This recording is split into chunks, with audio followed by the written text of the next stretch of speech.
Welcome everyone to the home of finding sweet chocolate Easter eggs within our video games. Well, okay, perhaps not chocolate ones, but it's as good as having and finding the real thing, but just on a different level, as this is the Easter egg hunter.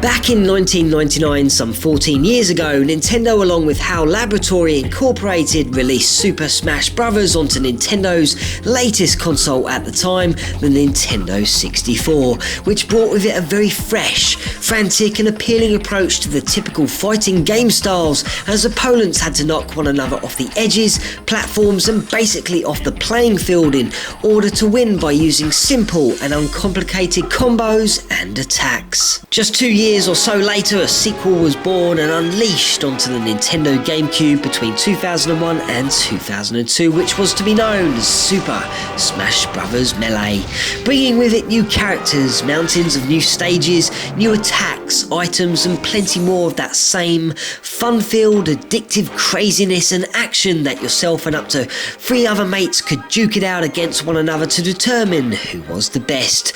And of course there were some very neat Easter egg secrets hidden and tucked away to seek out, so let's crack them open. Number 1.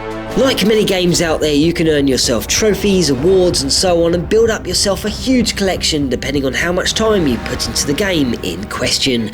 Super Smash Bros. Melee is certainly no different, as it offers over 290 different trophies to collect that can be won by placing your coins that you have gained from battling into a lottery machine that will dish out a figure at random, and it will then feature on your table. The first figure we are going to look at is Ganondorf's statue from Ocarina of Time. Once you have found him, spun him around, zoomed in on his detailing and read his description, why not then check out his eyes? At first you will notice that they are slightly grey with a tinge of green and orange, and well, now if you were to press start and change the background and scroll through to the night scene, you will now notice his eyes turn into a fiery orange, and his figure is the only one that will do this.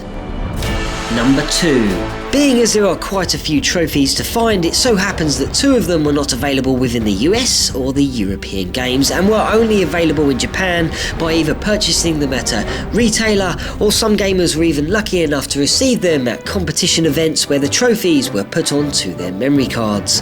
However, if you have a certain cheap device, you can unlock the trophies, and the first Japanese promo trophy was Mario and Yoshi, which was made as a tribute to one of my favourite video games, Super Mario World. The second one was a figure of Samus to add to your ever-growing collection, but this time it featured an unmasked statue of her.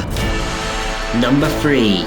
Sticking with the trophy theme, this next one is based on an item I absolutely love to use and tried to kill my friend's characters within GoldenEye 007 on the Nintendo 64. And yes, you can grab yourself a model of a proximity mine, which has been enhanced in this case with a glowing green aura. But what a great shout out to such a superb title, and the codename is also a nice touch as it reads Top Secret. Number 4. Most of the stages in Melee will have blast lines or boundaries which are located to the right, left, top and bottom of the screen, and generally opponents cannot be KO'd unless they have fallen or have been blasted past any of these areas. However, on the Mushroom Kingdom stage, blast lines can be crossed accidentally by walking far enough to the left or right of the screens. And as a warning, if you pause the game and if you are standing close enough to the blast lines on the right or left, you can pan the camera around to spot a danger sign on both sides, warning you about this potential hazard. Number 5. Tributes to many video games lay all about Melee, and including Earthbound as a reference, which features on the stage of Eagle Land Onett. If the player stands to the right of the blue house and then pauses the game, you'll then be able to pan the camera around to the Onett message board and take a gander at the caution notice, which reads, "A black van driver by this guy has been spotted driving recklessly through the town. Be careful." The picture is of one of the Tonzura brothers, who features in the musical group 105, who is also driving the van owned by the group, so be on the lookout.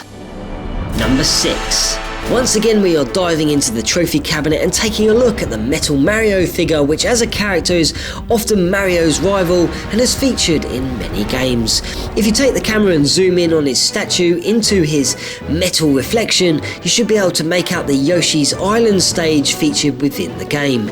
The best places to see the stage lurking in the reflection I find is the nose, but I also suggest his hat, or perhaps even his bottom.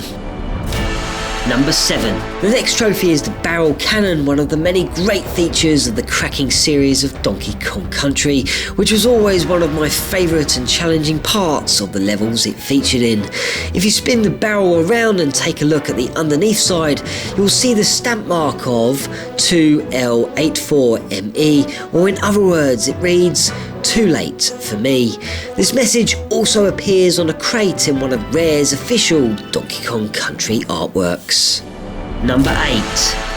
For the final close-up on any of the trophies, we should look upon the Metroid statue, where if you gaze into the shell, you should see within its reflection the series Space Station laboratory room where the infant in Super Metroid on the Super Nintendo was being held. For the best results, perhaps change the background using the start button and keep the Metroid shell facing towards you. Number 9. The second to last Easter egg I want to cover in this particular episode looks in on the Star Fox crew and their respective levels, as by selecting Fox McCloud and then by pressing left and right quickly on the directional pad while fighting will result in Fox kneeling to the ground, which will then activate an animation. You swim in the ocean too? Don't make fun of me, bird brain!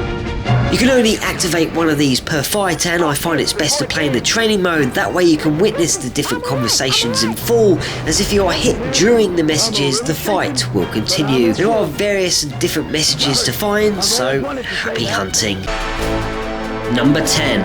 As you start collecting the individual trophies, you'll notice that the room the table rests in where your trophies start gathering will become more visible as your collection increases, and at a certain point you'll be able to gaze at the entire room, and in the background you will uncover and find a Nintendo Entertainment System, a Game Boy, a Nintendo magazine, various plants, a Nintendo 64 with a copy of Super Smash Bros. Installed, a GameCube, a Game Boy Advance, a Game Boy Pocket, and a Super Nintendo, and finally a TV with HAL Laboratory written upon it.